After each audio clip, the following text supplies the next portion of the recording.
الرحيم. وبالسند المتصل منا الى امير المؤمنين في الحديث محمد بن اسماعيل البخاري قال حدثنا عبدان قال اخبرنا عبد الله قال اخبرنا يونس قال حدثنا احمد بن صالح قال حدثنا عنبسة قال حدثنا يونس عن الزهري قال اخبرنا علي بن حسين ان حسين بن علي اخبره ان علي قال كانت لي شارك من نسيب من المغنم يوم بدر وكان النبي صلى الله عليه وسلم اعطاني مما افاء الله عليه من الخمس يومئذ فلما اردت ان ابتني بفاطمه بنت النبي صلى الله عليه وسلم وعدت رجلا سواقا في بني قينقاع ان يرتحل معي فناتي باذخر فاردت ان ابيعه من السواقين فنستعين به في وليمه عرس فبين انا اجمع لشارفي من الابطال والغرائب والحبال وشارفاي متلاقاي الى جنب حجره رجل من الانصار حتى جمعت ما جمعت فاذا انا بشارفي قد اجبت اسلمتها وقيلت خواصرهما واخذت من اكوادهما فلم املك عيني حين رايت المنظر قلت من فعل هذا؟ قال فعله حمزه بن عبد المطلب وهو في هذا البيت في شاب من الانصار عنده قينته واصحابه فقالوا في انائها الا يا حمزه لشروح النبي فوثب حمزه الى السيف فاجب اسلمتها وبقر خواصرهما فاخذ من اكوادهما قال علي فانطلقت حتى ادخل على النبي صلى الله عليه وسلم وعنده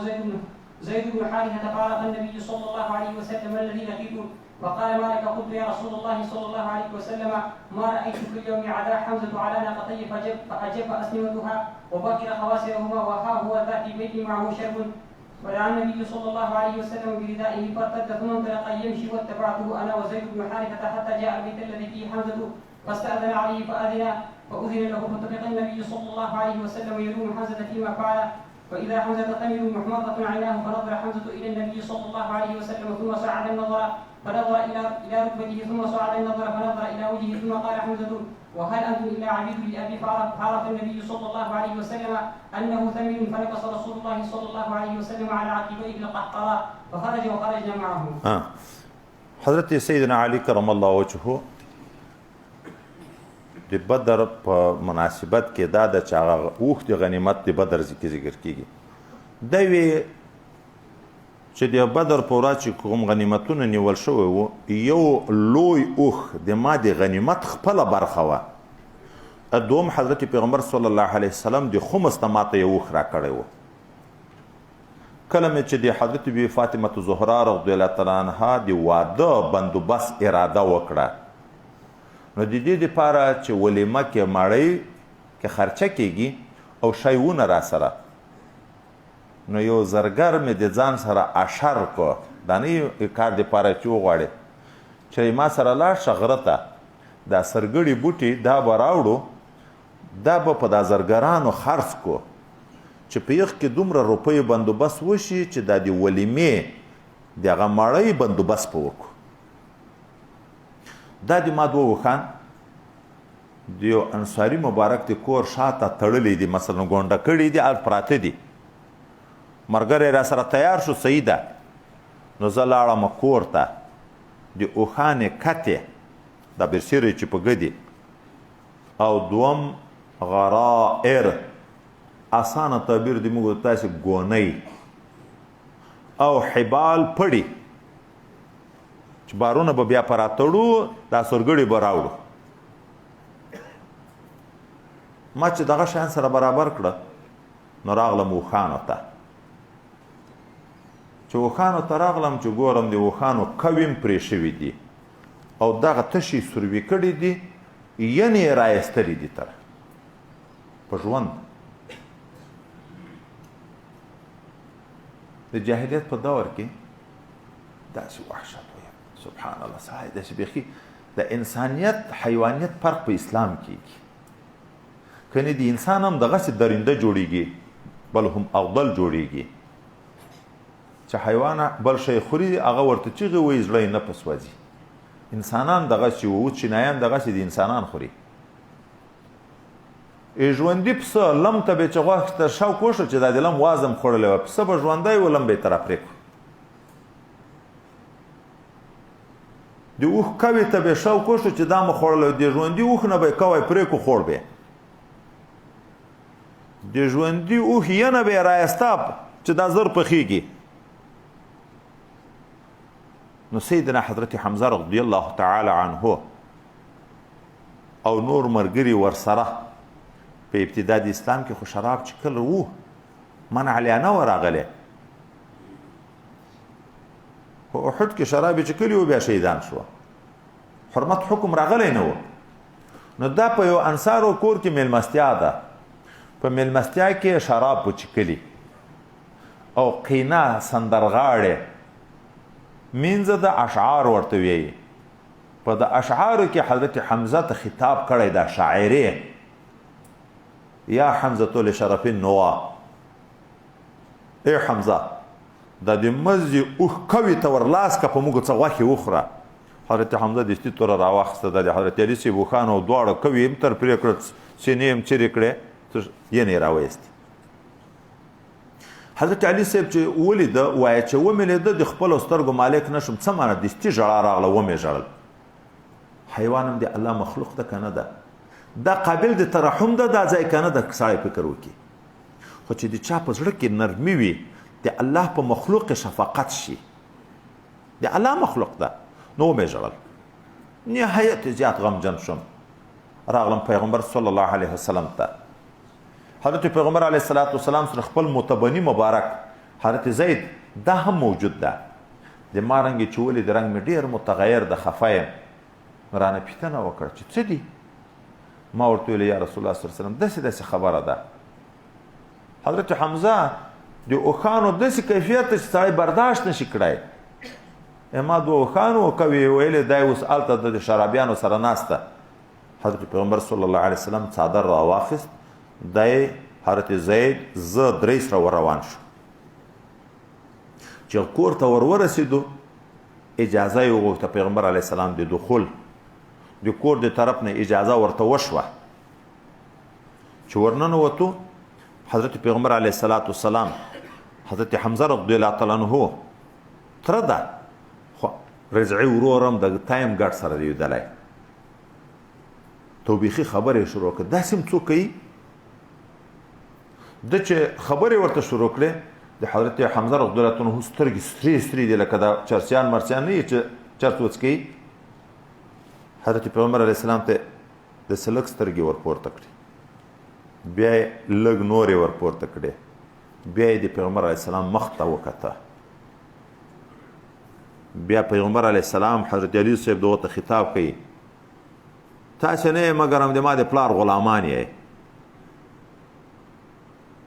حضرت نبی علیه السلام پوه شو چې دا خو نیشه ده بېادبه خو نه و او هلته سکر د جایز شي نه و ځکه شراب خو په هغه وخت کې جایز و نن خو سکر ناجایز ده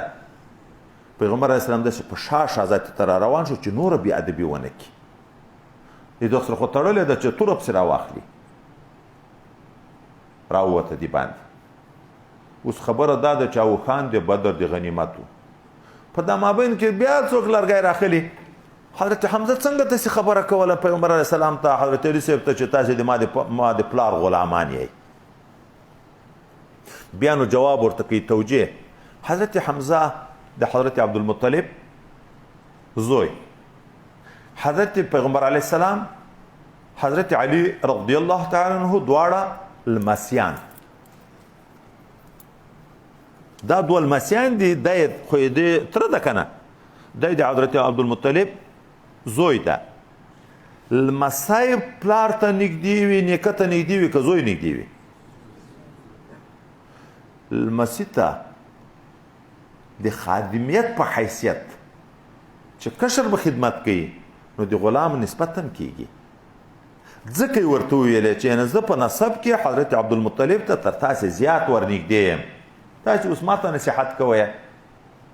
خو ګنګوهي صاحب لیکي دغه توجیه ته څه ضرورت ده دا سائل ولې دا خبره کوي دی نشه و که په حال و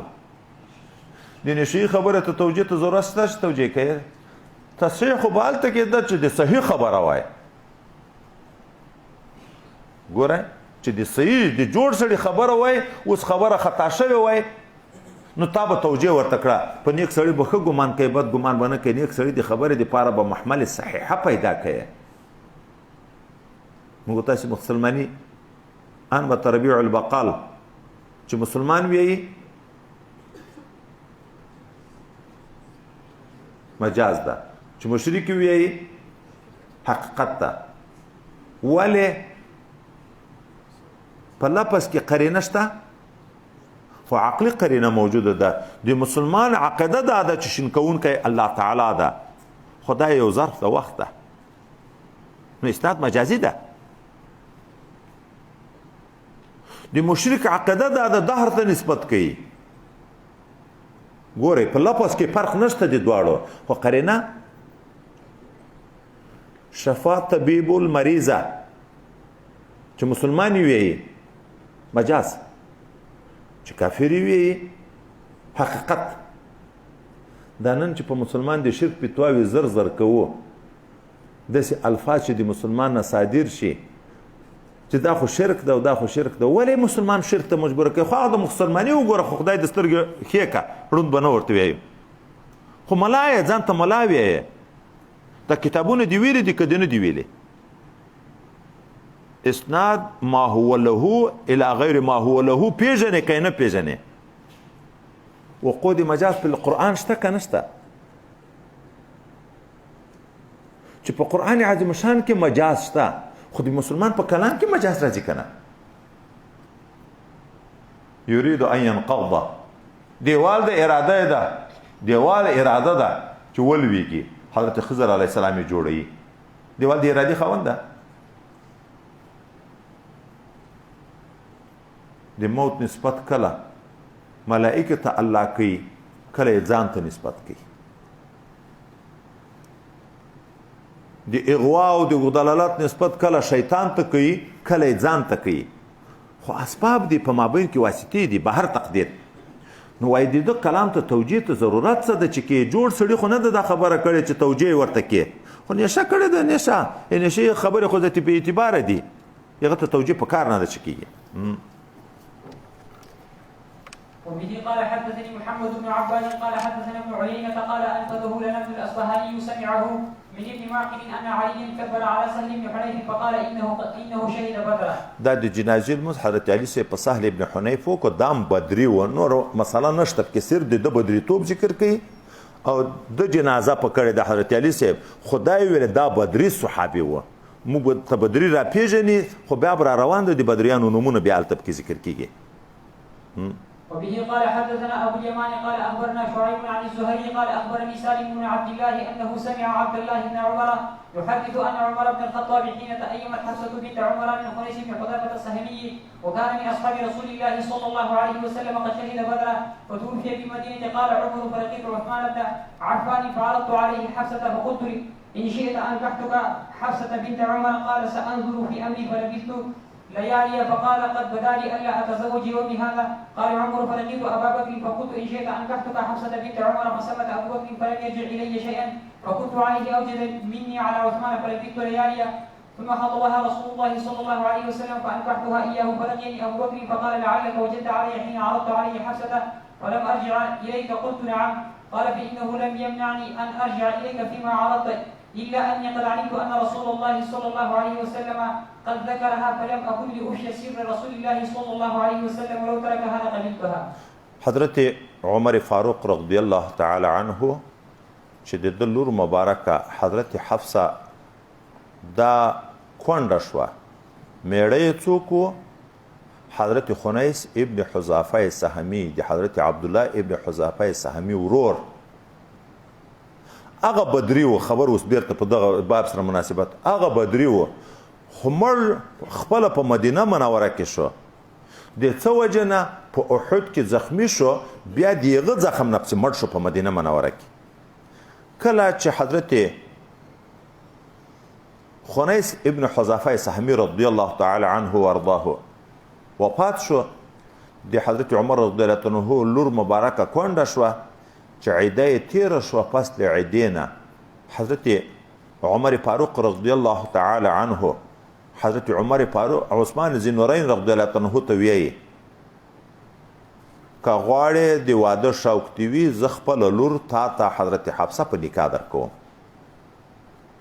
هغه ورته ویل زه به مشوره وکم څو شپې په دا منځ کې تېرې شوې دي څو شپو بعد نه یې بیا ورته ویلې یاره اوس دې ما مشوره په دې راغله چې نن سبا زه بل واده نه کړم چې هغه جواب ورکو بیا یې خپله لور عرض کړه حضرت سیدنا صدیق اکبر رضی الله عنه ته چې که نکاح د ما د لور سره کوې زه خپله لور تا ته په نکاح درکوم. حضرت سیدنا ابوبکر صدیق رضی الله تعالی عنه نه ورته ویله، نه هېڅ هم ورته ونه ویله.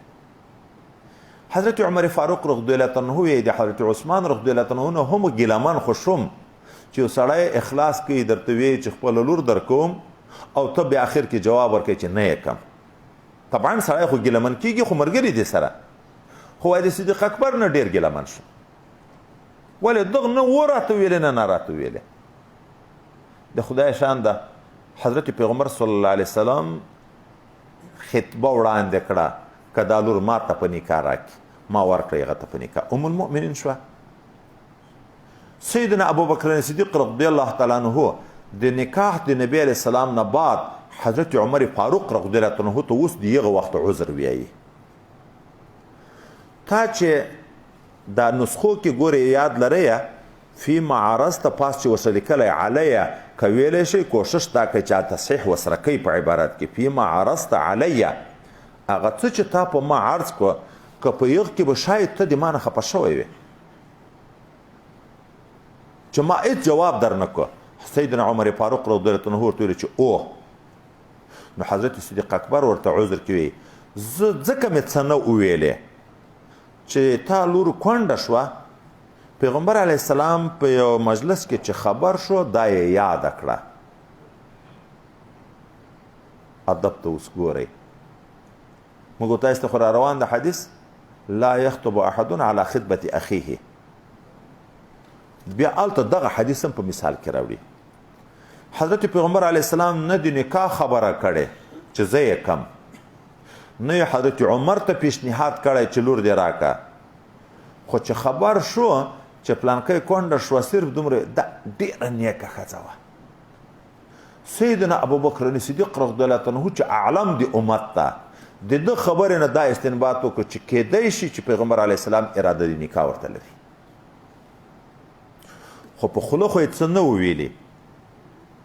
چې عمر فاروق رضی الله عنه خبر ورته د پیشنهاد د لور وکړو، ده خاموشي غوره کړه. نه یې داسې ویلی شوی چې پیغمبر علیه السلام نه مې داسې خبر اورېدلې، نه یې اقدام کړی شوی چې خطبه علی الخطبه رانه شي، او نه یې سیر د رسول الله لوڅوی شوی چې کله پیغمبر علیه السلام نکاح کړه اوس خو خبره ذاتي ښکاره شوه. دلته یې ورته ویل که ده نه وی کړې بیا مې کړه، ته مې نه خفه کولې. د دغه وجې نه ما سکوت نه ده کړی چې د تا وړاندیز ما رد کوه، د تا لور نه مې نه وه خوښه، خو ما د پیغمبر علیه السلام نه یوه خبر اورېدلې وه. دومره ادب چې هم یې سر پټ ساتو او هم داسې نه چې د پیغمبر علیه السلام شوق د نکاح وي، دا صفت یې چې وکړو چې پلانکی ښه ښځه ده. طبعا د دغه نه سړی دا فهموي لکه موږ تاسو ته په تعریضي الفاظو کې چې ښځه کونډه شوه، قرآن موږ ته درس راکوي صریحي نکاح د عدې په شپو کې روا ده، وعده به نکاح روا ده، او تعریضي الفاظ ویلی شي. تعریضي الفاظ چې ښځه په دې پوه کې چې ما درته سودا ده، دومره الفاظ دې غوږ ته ورورسې.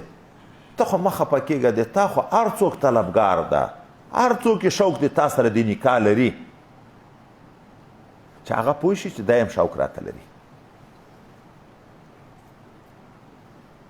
تا غوندې نیکه ښځه خو هر سړی نشي پیدا کولی.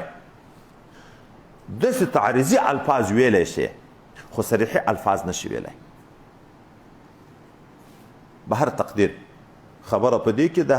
چې د حضرت ام المؤمنین حفصې رضی الله تعالی عنها میړه هم بدري صحابي و، حضرت خنیس ابن حذافه سهمي مطلوب دی هغه ثبوت ده. وبه قال حدثنا مسلم قال حدثنا شعبة عن عدي عن عبد الله بن يزيد سمع أبا مسعود البدري رضي الله تعالى عنه عن النبي صلى الله عليه وسلم قال نفقة الرجل على أهله صدقة. وبه قال حدثنا أبو اليمان قال أخبرنا شعيب عن الزهري قال سمعت عروة بن الزبير يحدث عمر بن عبد العزيز في إمارته أخر المغيرة بن شعبة العسر وهو أمير الكوفة فدخل أبو مسعود عقبة بن عمرو الأنصاري جد زيد بن حسن شهد بدرا فقال لقد علمت نزل جبرائيل فصلى رسول الله صلى الله عليه وسلم 5 صلوات ثم قال هكذا أمرت كذلك كان بشير بن أبي مسعود يحدث عن أبيه. وبه قال حدثنا موسى قال حدثنا ابو عوانة عن الاعمش عن ابراهيم عن عبد الرحمن بن يزيد عن علقمة عن ابي مسعود البدري قال قال رسول الله صلى الله عليه وسلم عن آيتان من آخر سورة البقرة من قرأهما في ليلة كفتاه. قال عبد الرحمن فلقيت ابا مسعود وهو يطوف بالبيت فسألته فحدثنيه. اوس په دغه درې سره روایت کې دی یو سړي حال دا ذکر کیږي حضرت ابو مسعود چې آیا دا بدری ده کنه. اصل بدری په دوه معناو ده، بدری د وطن په لحاظ، بدری د واقعي په لحاظ. چې څوک د بدر په کلی کې اوسېږي بدری ورته وي، څوک چې د بدر په جهاد کې شریک شوي بدری ورته وي. موږ خو د جهاد شریکان ذکر کوو. اوس د ابو مسعود په باب کې اختلاف ته څوک بدری د دامن نزیل البدر کورې آلته و، څوک نه د بدر په واقعه کې و. امام بخاری دغه طرف راجح ته چې د بدر په واقعه کې و، ځکه تاکیداً دوی دغه واقعات را نقل کړه. ابو مسعود بدری اول روایت کې راځي، نور مسله خو په خپل ځای کې دی. د ویلي دي چې نبی علیه السلام ویلي نفقه د رجوع علی اهله صدقتون، چې په خپله بیبي نفقه کوي دغه هم صدقه ده، خدای پاک ثواب ورکوي. دا دوم روایت کې حضرت مغیره د مازدیګر لمونځ څه وځنډه وه. ابو مسعود بدری ورته ویلې ته خبر یې؟ جبرائیل علیه السلام راغی لمانځه یې وکړو. په یو وخت کې نبی علیه السلام اقتدا پسې وکړه. 15 لمانځو ته تعلیم الهي راغلی د اوقاتو د تعین دپاره. جبرائیل امین موږ تاسو ته مسله د مواقتو کې را روان ده، 2 ورځې اول او آخر کې امامتونه ورته کړي. دا قول ابو مسعود بدری. دریم قول ابو مسعود بدری وی د رسول الله صلی الله علیه وسلم دا 2 آیتونه د آخر د سورۃ بقره څوک چې تلاوت کی نو کفتاه امن رسول کفتاه یا دامنه د قیام اللیل نه کفایت کی د تهجد په ځای ورته دریږي. که تهجد سړی نه پاتې شوم خدای پاک ثواب د تهجد ورکوي. یا کفتاه عن شر عن شرور الوقائع، د حوادثو نه د شرورو نه خدای پاک کفایت کوي. په هغه اول ورځ کې ما درته ویلي وو چې ما ملګرو ته اجازه ده، ځکه جادوګر خاصتګر ډیر دي، خصوصا نن سبا مدارسو ته خانقاو ته ډیر متوجه دي. بغیر د شخصي عناد نه چا خو شخصي عناد وي ورځي او جادوګر ته روپۍ ورکوي چې په پلان کې باندې جادو وکړه. یو قسم داسې وي په بعضې اشخاصو پسې خو داسې هم لګیا دي. خو یو په عمومي توګه باندې نیکو ځایو ته د دجال مقدمه د دجال را روان ده. هغه کوشش کوي مدرسو ته نیکو ځایو ته دا بحثونه بیا را روان دي د جادو په مسله کې. رب کریم مو د حفاظتو کې د دې د شر نه ګورې د عبادت نه سړی منحرف کی، د عبادت نه منحرف کی، په ګناه وی لګیا کی. ښه خلک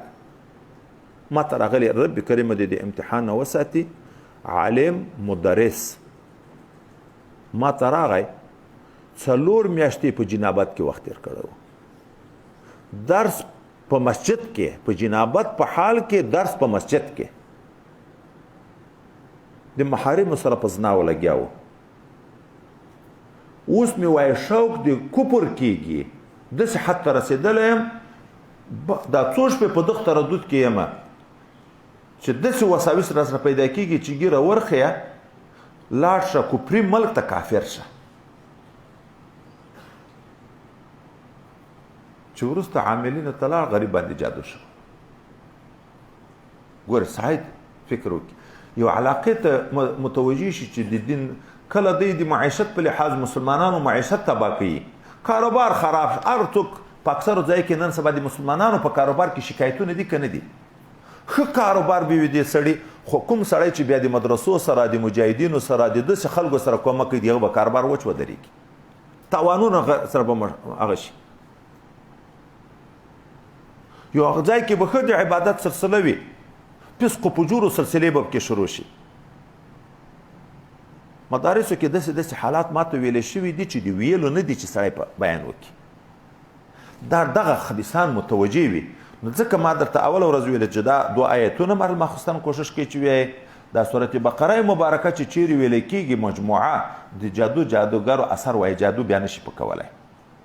نو کم از کم په میاشت کې خو چې یو وارې ټول 40 وارې جادو دا سورت بقره مبارکه ختمیږي که زیات واسطې سړي پوره او په هر وخت کې دی وایي بهر تقدیر دا یا کفایت کوي د شرور نه دا بیا د دغه بدري صحابي نه نقل ده نو دا بدریتوب ثابتوي چې په بدر واقعه کې شریک و نه د بدر په کلي کې دی به یو حیثیت باندې نه او بیا دغه شاګرد وی چې ما خو بالواسطه اوریدلی و دا حدیث د حضرت علقمه نه بیا مې یو وخت کې حضرت ابا مسعود په خپله عبدالرحمن وی د طواف په حال کې د بیت الله شریف په څنګ کې ولید سند عالی کوي پښتنه مې تر وکړه دا حدیث رښتیا تا ویلی ده د ویلي او د دې د شاګرد نه مې اورېدلی و خو بیا مې د ده نه بالمشافهه په خپله پښتنه وکړه ما ته یې مې ویلی چې او وبه قال حدثنا يحيى قال حدثنا الليث عن عقيل عن ابن شهاب قال اخبرني محمود بن الربيع ان عتبان بن مالك وكان من اصحاب النبي صلى الله عليه وسلم ممن شهد بدرا من الانصار انه اتى رسول الله صلى الله عليه وسلم وقال حدثنا احمد قال حدثنا عنبسة قال حدثنا يونس قال ابن شهاب ثم سالت الحسين بن محمد وهو احد بني سالم وهو من صلاتهم عن حديث محمود بن الربيع عن عتبان بن مالك فصدقه وبه قال حدثنا ابو اليمان قال اخبرنا شعيب عن الزهري قال اخبرني عبد الله بن عامر بن ربيعه وكان من اكبر بني عدي وكان ابوه شهد بدرا مع النبي صلى الله عليه وسلم ان عمر استعمل قدامه بن مذعون على البحرين وكان شهد بدرا وهو خال عبد الله بن عمر وحفصه. په اول روایت کې حضرت عتبان ابن مالک رضی الله عنه ذکر شو چې بدری ده نور قصې به په بل ځای کې تفصیلی را روانه ده چې حضرت پیغمبر علیه الصلاۃ والسلام ته د پیشنهاد وکړو چې ما سترګو نظر اوس کمزور شو جمعه ته کله کله سیلاب او بو راشي نشم تلای کته د ما کور ته راشه د ما په کور کې په یو کوټه کې په یو ځای کې لمونځ وکې نو که کله زه به جمعه ته نشوی تلای هغه فضیلت رانه فوت شي خو چې هغه ته په کوم ځای ولاړې چې په هغه ځای لمونځ وکړم تبروک بآثار صالحین چې جبیره وشي چې دلته خو مې لمونځ قبول شي چې په دغه ځای تا لمونځ کړی نو ما لمونځ به قبول شي بیا دی ورغی نور قصې بیا هلته ذکر کوو انشاءالله العزیز دا دوم روایت کې بیا حضرت عبدالله ابن عامر ابن ربيعه كان من اکبر بني عدي وكان ابوه عدي شهد بدرا پلاره په بدر کې شریک و یغه دا ویل دي چې حضرت عمر رضی الله عنه قدامه ابن مظعون د بحرین عامل مقرر کو دا هم بدری و قدامه او د حضرت عمر فاروق رضی الله عنه او خیو د دو ودونه خو ډیر د اصحابو اکثره دوا او درې ودونه دا موجود و نو د حضرت عمر فاروق ابل اور سبق کې چې ذکر شو په الله سو جاسوسانو کې عاصم رضی الله عنه د حضرت عمر د عاصم رضی الله عنه نیکه د حضرت عمر د زوی عاصم هغه ځان ته رشته وه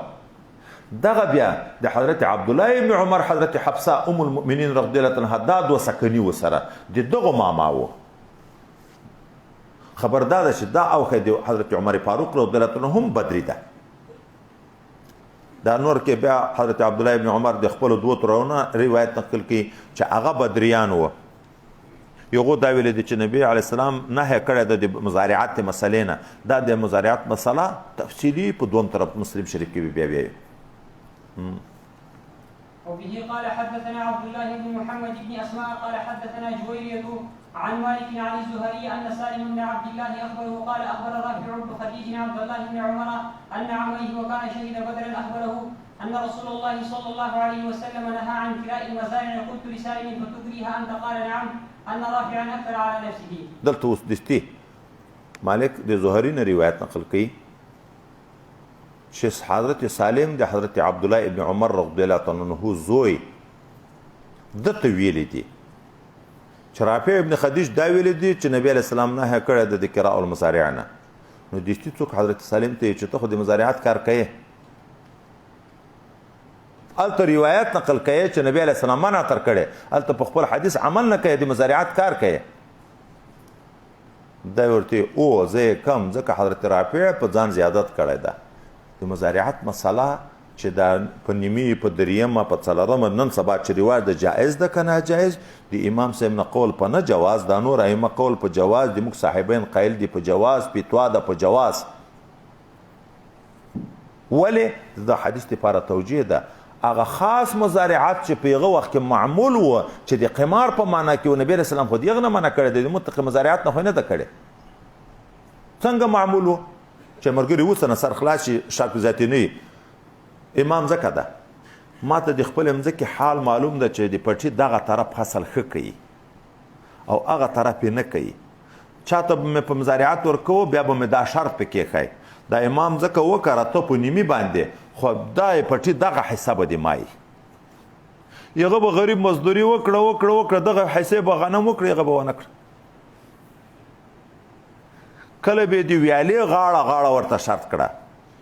مضارعات ځکه وکړه خو دا د ویالو غاړه به دې ماوي کله به مسما کیل ورته ذکر کو دا د امام ځکه د په مضارعات باندې وکړه خو مثلا 50 منه به د ماوي پکې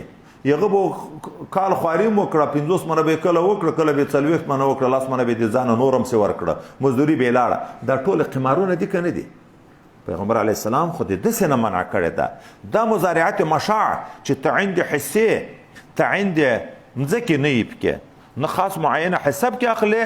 نه معینه مځکه ورته اخلي مځکه وکړه په نیمي خدای دی وکي یو من غنم دی وکي نیم به تای نیم به مای شرکت ختميږي هغه صورت خو کله شرکت بخیر راځي نه خپل حصه تا معلومه شو د حساب خي ونه شو نو په چی کې سره شریک شو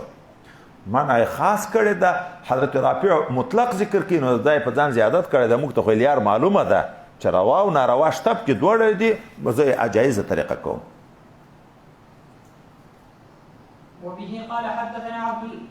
وبه قال حدثنا آدم قال حدثنا شعبة عن حسين بن عبد الرحمن قال سمعت عبد الله بن شداد بن الهادي الكيفي قال رأيت رفاعة بن رافع الأنصاري وكان شهد بدرا وبه قال حدثنا عبدان قال أخبرنا عبد الله قال أخبرنا معمر ويونس عن الزهري عن عروة بن الزبير أنه أخبره أن المسور بن مخرمة أخبره أن عمرو بن عوف وهو حليف لبني عامر بن لؤي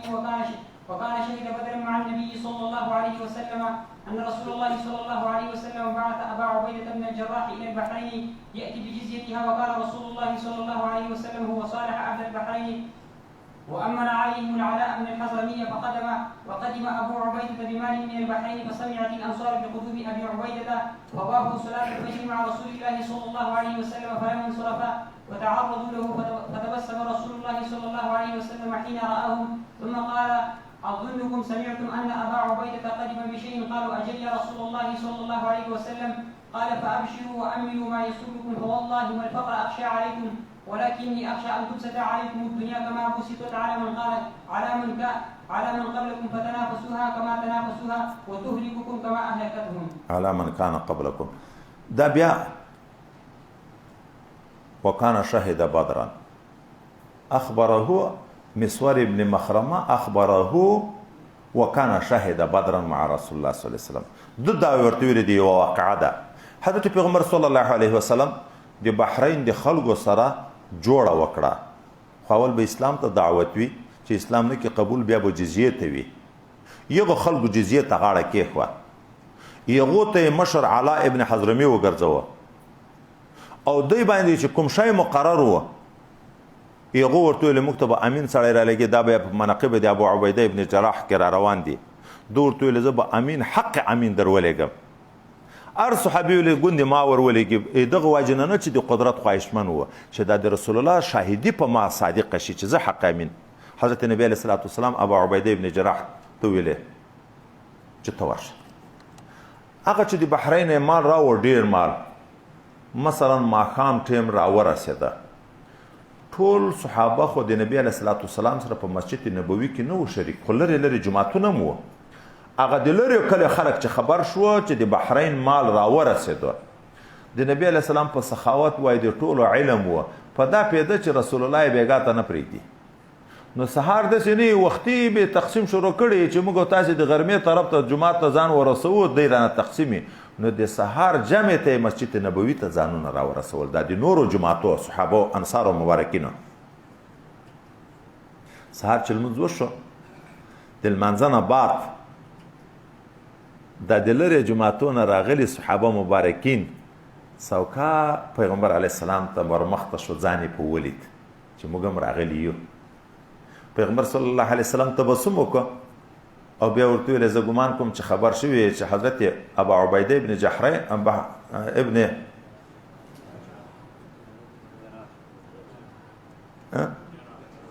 ابو عبیده ابن جراح دغه مال راوړی ده دوی ورته ویلي او پیغمبر صلی الله علیه وسلم خبرداری دی خبري ورکوي خبردار خوشحاله اوسېږئ دا تاسو امیدونه به الله پوره کوي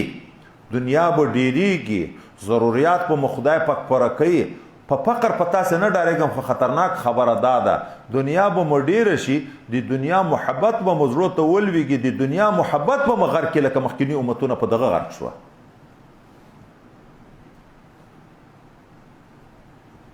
نبی کریم صلی الله علیه وسلم موږ تاسو ته ابواب زهد کې خبره را روانې دي وی ایما د امت لویه فتنه یو مال ده یو ځای کې خو ښځې ذکر کوي یو ځای کې بل شی ذکر کوي خو یو غټه فتنه د ما د امت مال ده نن د فتنو دور ده او د موږ تاسو خپل حال ته باید فکر وکړو که پیر ده که ملا ده که طالب ده که امید ده ټول په کاروبار باندې لګیا شو که نه شو لګیا چې مخکې په جوب کې سل نه وي هغه لک لري خو قناعت خو نشته په لګیا دي کروڑونه لګیا دي عربونه لګیا دي خو زه خپله دغه کلیو کې چې مخکې اوسېدلی یم لیدلې مې د هغو کلیو ته چې بیا ورغلی یم د اوس وختو کې به مې په بیانو کې خبره ورته کړې چې په ټول کلي کې به 1 لک روپۍ نه پیدا کېدې نن کور په کروڑونو خبره ده په هغه وخت کې چې په ټول کلي کې 1 لک روپۍ نه پیدا کېدې 15 وخته لمانځه کې جومات ډک و د سړیو نه نن چې په کروڑونو شوې جومات ته چې ورشي دا لورلایي ځایونه چې ماته معلوم دي په جومات کې 4 یا 15 سپینګیري ولاړي ځوان نه پیدا کېږي چیرې ده شورم کې ده چیرې ده د معدنیات چې راوتلي دي لیزو کې کرمانو کې ده چیرې ده برمو کې ده چیرې ده پلانکي ده کې ده ځوان نشته جومات خالی شو عبادت پاتې شو د مسکنت نه پاتې شو که د ډیروالی د دنیا نه نن ډیر مسلمانان په سود لګیا دي عذر چې ده ډیروالی د دنیا ده کم روپۍ په جوب کې ګرځي چې سړی د غومره روپۍ لري چې په یوه بټوه کې ځایږي هغه څه ضرورت لري چې په بینک کې روپۍ ږدي د بټوې روپۍ ته څه ضرورت چې په بینک کې ږدي دا سود خو لګیا دی دغه وجې نه شو چې روپۍ ځایږي نو بینګو ته یې کړې چې په جوب وړی کېږي دومره سودا راوړې څه ضرورت چې په حوالو یې لګي چې د جوب سودا کېږي مخامخ دومره روپۍ لري څه ضرورت چې په تلیفون باندې سودا وکړي بیا وروسته بیع د معلم یقبض کوي نه یې لیدلی نه یې قبض کړی بیا په بل خرڅ کړي هغه یې را رسېدلی نه بیا په بل خرڅ کړي بیا وروسته جنجالونه 100 قسمه فتنې باندې نن مسلمان لګیا دی چې نبي علیه السلام ویلي اخر وخت کې حلاله نفقه ډېره نه پیدا کېږي په سود به لګیا یا به دود د سود ور رسېدلی زه لورلایي ته لاړم زموږ استاد محترم الله دې جنت الفردوس نصیب کې شیخ ګل حبیب صاحب رحمت الله علیه لورلایي کې په هغه وخت کې مدرس و نو دا یوه ورځ شیخ صاحب ماته مړی بندوبست و د میرامشانه زه ورغلی وم شاګرد وم خو ګران شاګرد وم په دوی شفقت زیات و د مولي اغا احمد صاحب یې هم راوغوښت مړی ته مولي اغا احمد صاحب دلته ماته ویایي اوس ګوره زه د ده په مدرسه کې 15 کاله اوسېدلی یم کشر لوی شوم د ده نه اوس لوری ورک د دی ماته ویایي چې تاسې د وخت طالبان نشته ما په سپینه ګیره مدرسه ښه اعلی معیار ورته جوړه کړه موږ په بازار مدرسه کې اوسېدو اوس د باندې څومره بهترینه مدرسه ده زه په سپینه ګیره چندې ورته کوم هر څه اسباب برابر دي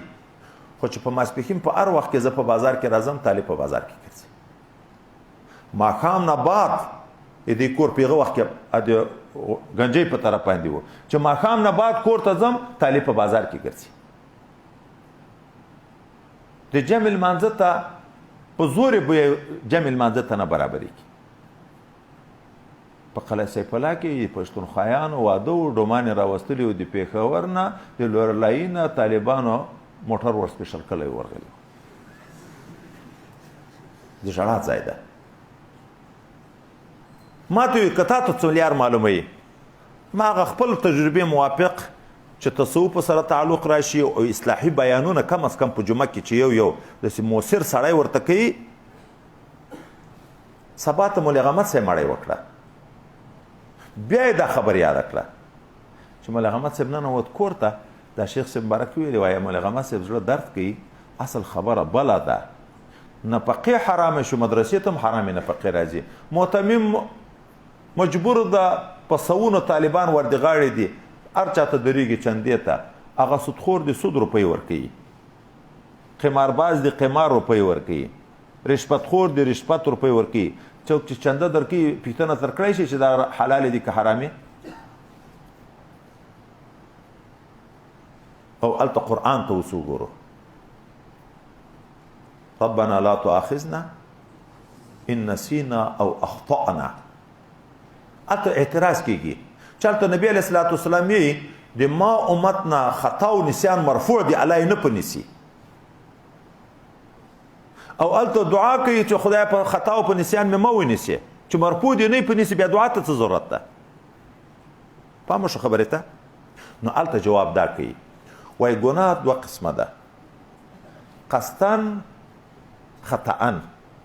قصدن ګناه کې دنیا هم برباد آخرت هم برباد جهنم عذاب ته برابر شي خو د خطا دنیا د بربادیږي آخرت اگر که نه پنیول کېږي ولې په خطا کې کفاره نشته په دنیا کې خو د آخرت نیول نشته دغه مثال وای داسې ده لکه زهر په یو بوتل کې زهر دی خو بوتل باندې برسیره د شربت نوم ده د زکام شربت ده په دغه کې چا زهر اچولی ته ټوخېږي ورغلی هغه شربت دې وچکو د ځان کشۍ په نیت دې وچکو او که د صحت په نیت خو په خطا دې وچکو تاسو که ویلې شربت ده ودې چکو په خطا دنیا خو یې در برباد کړه وژنې دي که دې نه وژنې خو آخرت کې د خدای پاک نیسي نه او که څوک زهر پیژني او قصدن یې وچکي خودکشي وکړي په ورځ د قیامت به په اور د جهنم کې وي دغه سزا به ځان ته ورکوي که به یې نه ورکوي دا حرامه نفقه وایي که قصدن څوک خوري خو زهر قاتل ده دنیا او آخرت دواړه بربادیږي دغه غوښه به په اور د جهنم باندې بیا سوځي خو که په اشتباه یې وخوړه یا په خبر نه ده ویې خوړه ځان دوست کوي زهر یې در باندې وخوړه دنیا کې دا اثر ده د حرام ګولې چې شوق به د عبادت ختمیږي دا اثر ده چې انوارات ذکر ختمیږي کشف ختمیږي دا نن شوق د عبادت ول نه پیدا کیږي طالب ملا سره نه پیدا کیږي زه کله کله د مرګره ته وایم چې اوس سره له دینه دومره نصیحت موږ کوو ختمونه یې په ختمو کې ژړاوي کله کله څخل حالات شروع کیږي دغه باوجود که 15 منټه غفلت وکړو په درس کې ناس طالب نه اصلاح کیږي ولې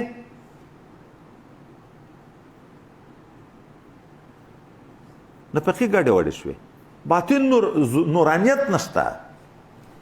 باطن کې ظلمت ته ظلمت نو شوق د طاعت کومې خوا نه پیدا شي چې چا کې نفقې حلال بندوبست کړی په عبادت نه مړیږي په عبادت نه مړیږي داسې مسکینان شته د ما په مریدانو کې ورځ په روزانه تیری د شپې د ماخوستن نه بعد ورځ هم په روزانه پردی مزدوري کوي د لاس مزدوري سړی ستړی کوي بیا خوب سړي ته ورولي آرام ته شوق کېږي که بیا عبادت ته بیا د ماخوستن نه بعد په وظیفه کښېني د شپې تر 2 بجو پورې ورځ هم روزانه وکړي الماخوستن نه بعد په وظیفه وایي کښېنم تر 2 بجو پورې سهار چې راجګ شمه وجود مې هم سپک وي دردونه هم نه وي او کاروبار مې بیا سبا ته روزانه لیاخه کېږي خو چې کله ذکر کم وکم سهار مې وجود هم درد کوي بیا مې کاروبار هم وای نه جوړېږي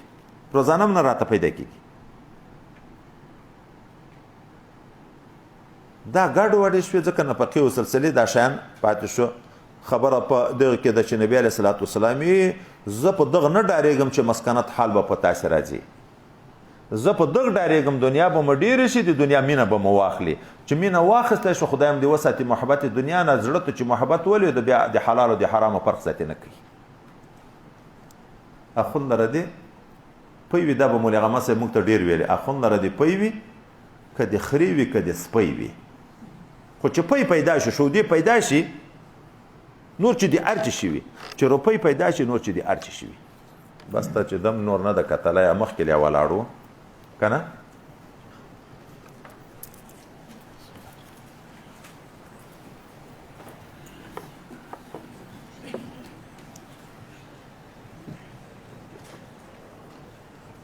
دی اجازه ده دی دا دعا ته کله په عذاب شي. الحمدلله رب العالمین والعاقبة للمتقين والصلاة والسلام على حضرة رسوله محمد وعلى آله وأصحابه أجمعين. ربنا آتنا في الدنيا حسنة وفي الآخرة حسنة وقنا عذاب النار وأدخلنا الجنة مع الأبرار يا عزيز يا غفار يا رب العالمين. وصلى الله تعالى على خير خلقه محمد وعلى آله وأصحابه أجمعين.